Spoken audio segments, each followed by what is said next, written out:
Bismillahirrahmanirrahim. Assalamualaikum warahmatullahi wabarakatuh. Perkuliahan hari ini akan menampilkan kelompok kontak 4 untuk membacakan PPT-nya, kemudian dilanjutkan diskusi. Saya akan menunjuk Saudara Albiansa menjadi moderator yang mewakili saya untuk pelaksanaan pelajaran ini. Waktu dan tempat saya persilahkan. Atas kesempatan yang diberikan. Bismillahirrahmanirrahim. Assalamualaikum warahmatullahi wabarakatuh. Pada hari ini, Senin tanggal 6 Oktober, kita akan bersama-sama berdiskusi serta juga melihat presentasi daripada kelompok. Tanpa berlama-lama, saya langsung saja berikan kesempatan kepada pembicara pertama dari kelompok 4 untuk mempresentasikan hasil diskusinya. Terima kasih atas kesempatannya, Prof. Telah menjadikan saya sebagai moderator untuk presentasi dari kelompok 4 tentang mental accounting, bias, answering, and adjustment bias, dan juga terakhir framing bias. Untuk itu, sebelum kita diskusi, baiknya kita menyimak presentasi daripada kelompok 4. Perkenalkan, nama saya Siti Jessica dengan NIM B1B1222171. Di sini saya sebagai materi pertama. Materi pertama yaitu mengenai mental accounting bias. Mental accounting bias pertama kali dicetuskan oleh Profesor Universitas Chicago, Richard Thaler, di mana accounting bias menggambarkan kecenderungan orang untuk membuat kode, mengkategorikan, dan mengevaluasi hasil ekonomi dengan mengelompokkan aset mereka ke dalam sejumlah akun mental yang tidak dapat dipertukarkan. Artinya,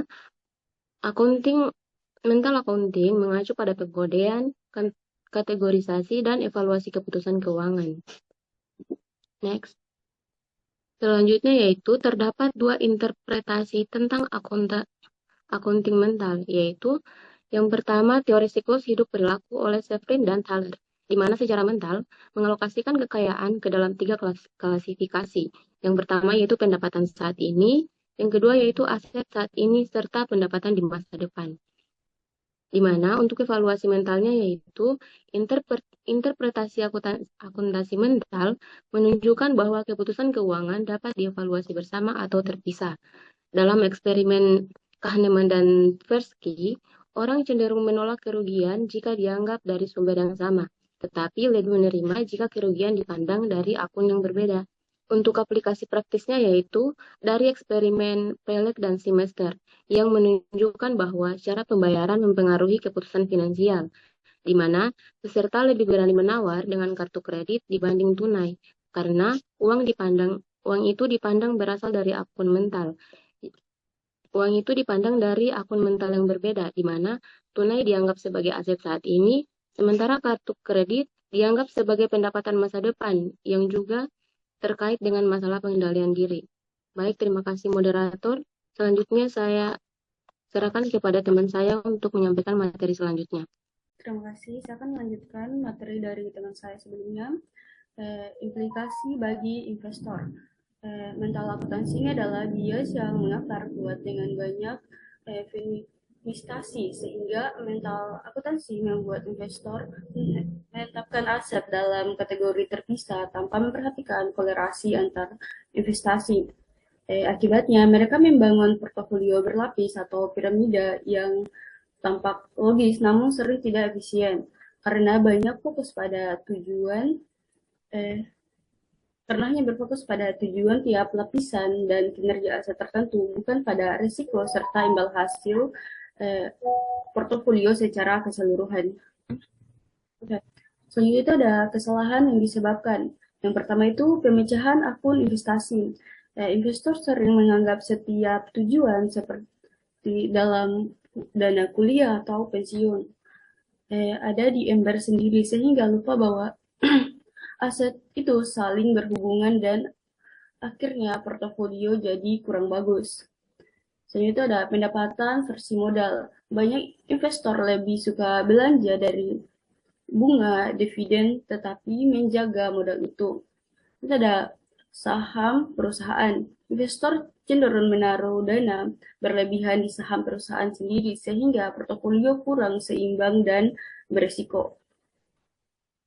Terus selanjutnya ada efek house money seperti hidden bias. Peningkatan kekayaan membuat investor lebih berani mengambil risiko, padahal tidak semua uang diperlakukan sama. Enggak menjual aset rugi. Investor sering menahan aset yang dulunya untung besar meskipun nilainya turun, sehingga melewati kesempatan menjual dengan keuntungan dan akhirnya merugi yang lebih besar. Sekian, saya kembalikan kepada moderator. Yang kedua yaitu anchoring dan adjustment bias. Saya Farah Faizal Saini dengan NIM B1B1222103 yang akan melanjutkan pemaparan materi. Next.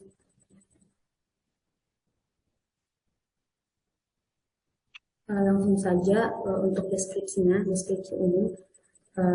Bias penjangkaran dan penyesuaian terjadi ketika orang memperkirakan nilai dengan memulai dari angka awal sebagai jangkar, lalu menyesuaikannya. Karena penyesuaian sering tidak memadai, hasil akhirnya menjadi bias. Kemudian deskripsi tekniknya, dalam bias penjangkaran dan penyesuaian, investor sering terpaku pada harga beli atau target harga sebagai jangkar, meskipun titik itu sewenang-wenang. Akibatnya, informasi baru tidak dinilai secara objektif dan keputusan investasi menyimpang dari perilaku rasional. Next. Selanjutnya ini implikasinya.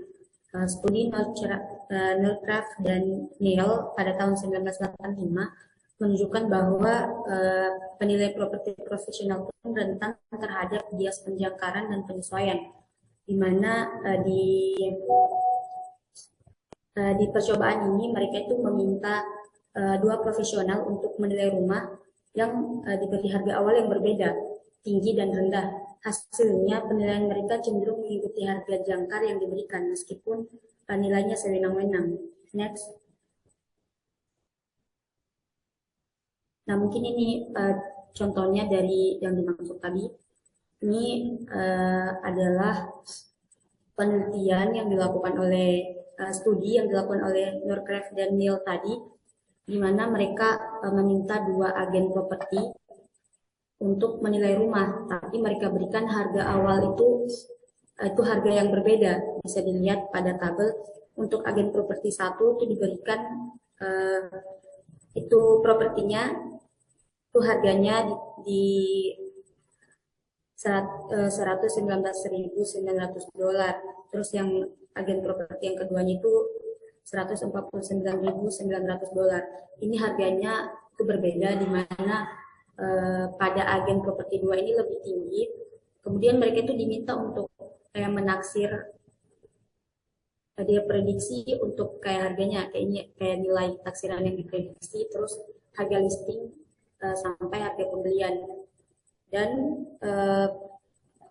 bisa dilihat itu harga yang ditaksir dia lebih tinggi juga agen properti 2. Maksudnya kenapa? Karena sudah diberi harga awal tadi lebih tinggi yang di agen properti 2. Jadi mereka itu seberapapun mereka menaksir, pasti harganya itu tidak akan jauh beda dari harga yang sudah ditentukan di awal. Itu kenapa nilai taksirannya itu lebih tinggi juga di nilai taksirannya itu agen properti 2. Nah, penilaian tersebut tidak selalu mencerminkan karakteristik objektif properti. Sebaliknya, penilaiannya itu dipengaruhi oleh nilai awal yang menjadi dasar para agen menjangkakan estimasi mereka. Oke, itu saja. Saya kembalikan ke moderator. Di sini saya akan membacakan materi selanjutnya. Pertama-tama perkenalkan, nama saya Sarah Zahra Imran dengan NIM B1B1222164. Jadi tadi kan sudah dijelaskan kalau bias penahanan dan penyesuaian itu adalah fenomena psikologis yang mempengaruhi cara investor mengambil keputusan berdasarkan informasi yang sudah mereka punya, sehingga terjadi kesalahan dalam nilai risiko dan potensi investasi. Nah, di sini tuh saya akan menjelaskan perilaku yang dapat menyebabkan kesalahan investasi. Yang pertama itu proyeksi pasar terlalu dekat dengan angka sekarang atau kondisi saat ini, di mana investor itu sering meramal indeks pasar hanya sedikit berbeda dari level saat ini, bukan berdasarkan analisis historis yang lebih luas. Contohnya misalkan ada indeks saham DJIA sekarang itu di angka 10.500. Nah, investor itu seringkali memperkirakan indeks itu akan tetap dekat dengan angka itu, misalnya antara 10.000 sampai 11.000, walaupun secara fluktuasi bisa lebih besar. Ini seperti kita menaruh jangkar pada angka 10.500 dan sulit untuk membayangkan hasil yang jauh berbeda. Yang kedua itu terlalu terpaku pada estimasi awal, di mana investor sulit menyesuaikan estimasi ketika ada informasi baru, baik saat perusahaan merugi atau maupun untung. Misalnya, kita memperkirakan pendapatan sebuah perusahaan tahun depan itu $2 per saham. Tapi setelah ada kabar buruk, ternyata banyak investor tetap mempertahankan angka $2 itu tanpa cukup mengubah prediksinya. Hal ini tuh terjadi karena investor merasa terikat dengan angka awalnya dan tidak menyesuaikan perkiraan mereka secara proporsional, baik saat informasi menunjukkan penurunan maupun kenaikan, sehingga memperlambat reaksi terhadap perubahan fundamental perusahaan.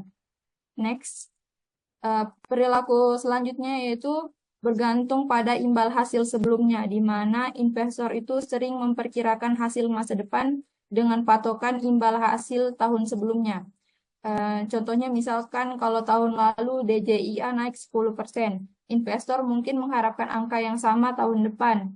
Padahal kondisi pasar bisa berubah dan mengandalkan hasil sebelumnya bisa menyesatkan karena tidak memasukkan faktor risiko atau perubahan baru. Dan perilaku yang terakhir yaitu terpaku pada kondisi negara atau perusahaan tertentu. Nah, di mana investor itu percaya tren atau dominasi suatu negara atau perusahaan akan bertahan selamanya. Padahal itu bisa berubah.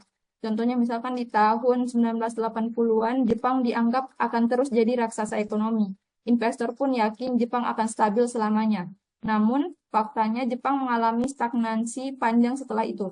Sama halnya dengan kepercayaan bahwa IBM akan selalu menjadi pemimpin besar. Menjadi pemimpin pasar. Kenyataannya perubahan bisnis terjadi dan posisi itu tidak selalu bertahan. Jadi bias ini tuh membuat investor terlalu bergantung pada informasi lama atau ide awal tanpa cukup memperhitungkan perubahan dan data terbaru. Akibatnya keputusan investasi bisa kurang tepat dan risiko kerugian meningkat. Sekian dari saya kembalikan ke moderator. Baik, di sini saya akan melanjutkan materi selanjutnya. Pertama-tama, perkenalkan nama saya Emma Zalika Putri dengan akhiran NIM 099. Mari kita masuk ke bab 12, farming bias. Nah, di sini ada deskripsi umumnya.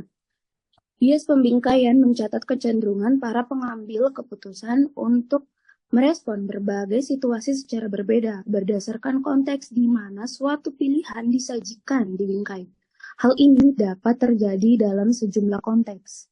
Orang-orang yang rentan terhadap bias pembingkaian visual mengalami ilusi optik yang membuat mereka bersikeras bahwa garis di bagian bawah lebih panjang.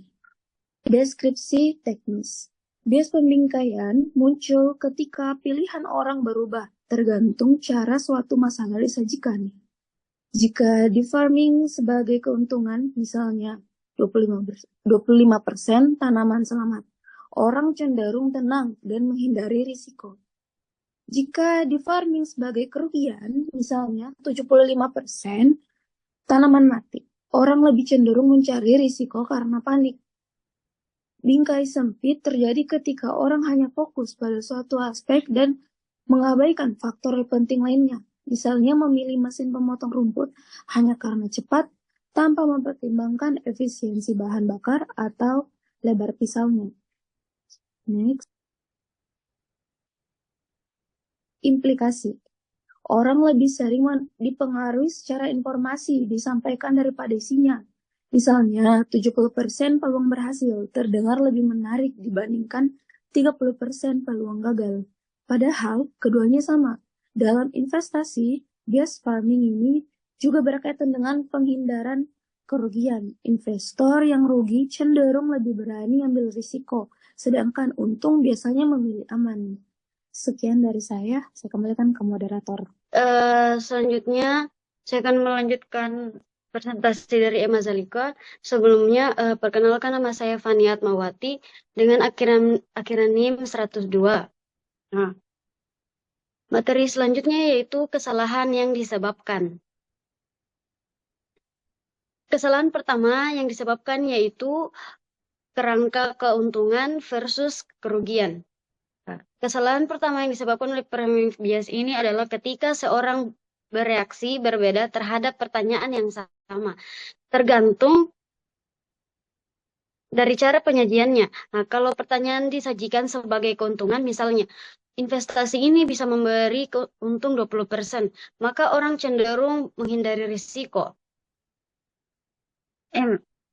Tapi kalau disajikan sebagai kerugian, seperti kalau investasi ini bisa rugi 20%, orang justru lebih berani mengambil risiko. Nah, jadi di sini terlihat bahwa cara informasi disampaikan atau frame-nya sangat mempengaruhi keputusan seorang, padahal isi informasinya sebenarnya sama. Lalu kesalahan berikutnya yaitu optimisme versus pesimisme.